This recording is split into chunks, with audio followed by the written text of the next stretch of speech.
This is a chip. According to some, it's the greatest technological advance in the history of mankind. According to others, it's the greatest threat.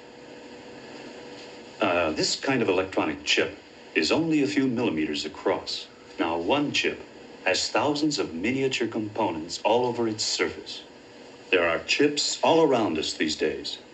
Without chips, our society wouldn't be able to function properly anymore. Someday, we'll have chips installed bottom to top. They'll be surgically implanted to regulate our blood pressure, among other things. This is a revolutionary concept, and it won't be long before chips are used to take over certain functions of the brain.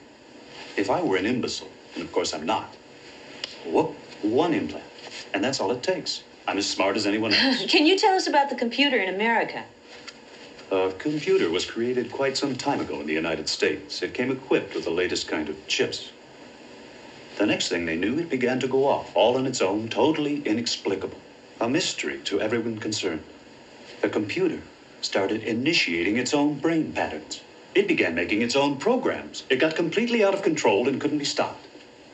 So, they pulled the plug. They couldn't figure out how to stop it, so they dug a big hole and buried the computer. They just covered it up. But how could they be sure it was something in the chips? No question. You see, in the last few years, scientists all over the world have spent a lot of time bringing down the size of these chips. Now, computers used to be so big and bulky, they filled up half the room. I have a picture. Here it is. Would you believe this computer used to accomplish the same as a chip does today? It's not much elapsed time, about 15 years. And the research has hardly started yet. Everything just gets tinier and tinier. And that is where the danger lies, in my opinion. Under certain influences, the programs of the chips can now be changed.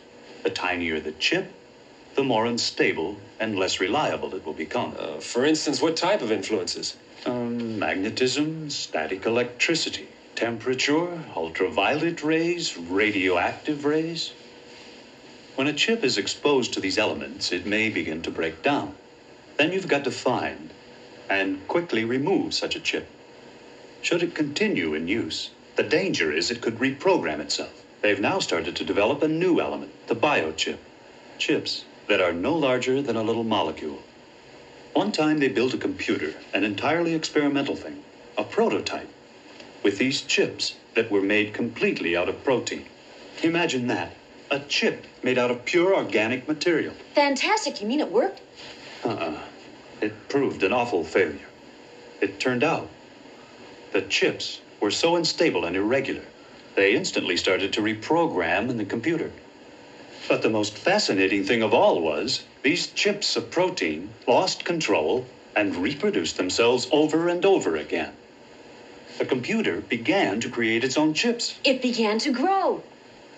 Can you believe it? Yeah, tell me. Did somebody bury that one? I have no idea.